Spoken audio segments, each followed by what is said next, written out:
Assalamualaikum warahmatullahi wabarakatuh. Bismillahi alhamdulillah. Wassalatu wassalamu ala rasulillah wa ala alihi wa sahbihi wa mawala. Wala hawla wala quwata illa billahil aliyyil azim. Bersyukur kepada Allah dengan mengucapkan alhamdulillahi rabbil alamin.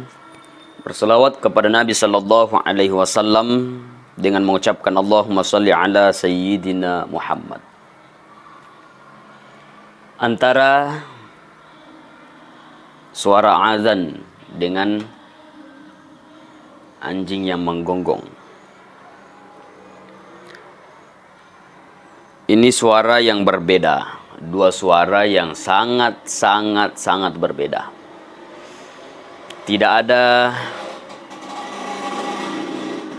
hubungan sama sekali antara suara anjing yang menggonggong dengan suara muadzin yang azan.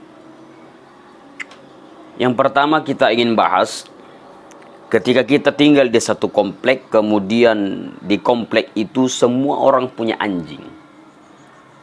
Dan bayangkan saudaraku, kalau anjing-anjing mereka ini bersamaan menggonggong, apakah itu akan mengganggu satu komplek ini? Saya rasa itu tidak akan mengganggu. Kenapa saya katakan tidak mengganggu? Karena yang pertama, mereka masing-masing punya anjing.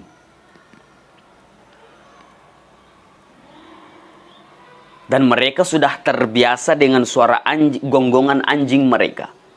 Maka mereka walaupun setiap hari menggonggong anjingnya, maka itu mereka tidak akan terganggu. Kalaupun mereka sudah terganggu dengan suara gonggongan anjing mereka itu, yang dalam kompleks itu, maka sudah otomatis mereka sudah menjual atau tidak memelihara lagi anjing itu. Itu poin yang pertama. Mereka tidak akan merasa terganggu dengan gonggongan anjing mereka sendiri. Dan anjing ini adalah makhluk Allah. Ya. Dan memang kalau Nabi Shallallahu Alaihi Wasallam menyampaikan, kita umat Islam yang berkeyakinan Islam, kalau kita bersandar atau mengingat hadis Nabi Shallallahu Alaihi Wasallam, ketika ada rumah yang dihuni oleh anjing, maka malaikat rahmat tidak akan masuk ke rumah itu. Ya. Itu yang pertama. Maka mungkin mereka yang di dalam kompleks itu yang dijadikan contoh oleh bapak ini, mungkin mereka bukan mayoritas Islam. Karena ketika mereka mayoritas Islam, mereka tidak akan memelihara anjing di rumah-rumah mereka. Itu poin yang pertama. Yang kedua adalah poin pahala azan ini. Kenapa seorang muadzin itu pahalanya luar biasa, posisinya di sisi Allah Subhanahu wa taala sangat mulia? Karena muadzin ini, azan ini adalah panggilan atau ajakan kepada kaum muslimin wal muslimat untuk datang ke masjid beribadah. Itu adalah panggilan seruang untuk mendirikan ibadah kepada Allah, mendirikan salat. Maka ketika suara azan terdengar, itu sudah masuk tanda bahwa waktu untuk menghadap kepada Allah, untuk salat 5 waktu ini sudah masuk. Jadi azannya itu adalah panggilan. Makanya orang yang muadzin itu, seorang Bilal itu, pahalanya luar biasa di sisi Allah. Salah satu contoh pahala daripada seorang Bilal ini, orang yang sering melantunkan azan, itu sebelum meninggal sudah terdengar terompahnya di dalam syurga. Bagaimana Nabi SAW ketika Isra wal Mi'raj, ketika diperjalankan Nabi masuk ke dalam syurga dan mendengar suara terompah. Nabi bertanya kepada Jibril, suara apa itu wahai Jibril? Kata Jibril AS, itu adalah suara terompahnya Bilal. Yang sebelum Allah memanggil Bilal, sebelum meninggal Bilal, sudah terdengar terompah sandalnya di syurga. Kenapa? Allah sudah bangunkan kapling, Allah sudah bangunkan istana, rumah di dalam syurga. Itu pahala yang pertama. Orang yang ikhlas memanggil orang untuk beribadah kepada Allah, azan, maka Allah sudah membangunkan istana di dalam surga. Maka bagaimana tidak seorang muadzin tidak mengeraskan suaranya ketika memanggil, mengajak orang-orang? Kenapa? Orang paham dengan pahala azan ini. Maka bagaimana mungkin disamakan antara suara azan ini dengan gonggongan makhluk yang tadi ini? La haula wala quwata illa billah. Saudara yang dimuliakan Allah Subhanahu wa taala. Adapun persoalan volume pengeras suara dikurangi dengan, kalau tidak salah beliau menyebutkan itu, dia itu menyebutkan 100 dBl kalau tidak salah. 100 dBl itu setara dengan suara klakson mobil dari jarak 5 km. Dan coba bayangkan teman-teman sekalian, kalau kita ada mobil yang berjarak 5 km dari kita, kemudian membunyikan klaksonnya, itu kedengarannya seperti apa coba? Coba kita bayangkan saja. Apakah dari jarak 5 km itu, kemudian mobil membunyikan klaksonnya, apakah terdengar oleh kita atau bagaimana? Maka ketika suara adzan diminta dengan suara seperti itu, kecil volumenya seperti itu, ini ya itu sama halnya, itu lebih baik tidak usah pakai toa begitu. Ya. Seorang muadzin sudah setengah mati teriak-teriak. Ya, suara yang keras lagi, bunyi yang keras lagi itu belum tentu ramai orang datang untuk berjamaah.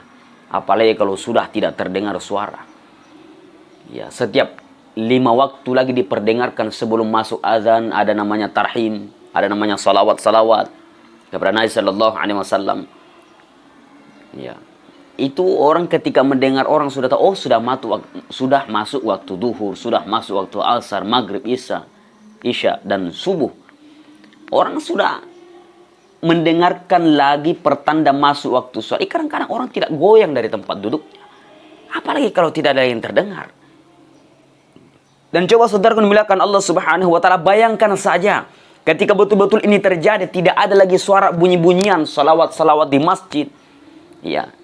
Tidak ada lagi kaset yang diputar mengaji di masjid. Suara azan tidak terdengar keluar lagi. Bayangkan bagaimana jadinya nanti. Betapa sunyi. Suara yang terdengar hanya tep-tep dangdut di mana-mana. Musik-musik musik-musik yang mengandung kemaksiatan terdengar di mana-mana. Seharusnya yang dihimbau itu untuk diperkecil suaranya adalah suara musik-musik maksiat. Suara musik-musik yang mengandung kemaksiatan. Ini yang diminta dikurangi. Jangan azan, jangan volume masjid. Ini na'udzubillah min dzalik. Kalau kita belajar dari daerah-daerah yang mungkin mayoritas non-muslim di sana, ya. Kalau kita teringat guru kita, Al-Ustaz Derik Sulaiman adalah seorang mantan musisi. Beliau pernah menyebutkan dirinya bahwa dia pernah berada di dunia jahiliyah. Katanya dulu kita ketika mendengar azan kami tidak marah, kami tidak justru kami ini senang. Dengan mendengarkan azan, jiwa kami terpanggil. Ya, seakan-akan meminta kami taubat, meminta kami sadar. Jadi begitu. Ada juga orang mendengarkan lantunan azan, dia mendapatkan hidayah.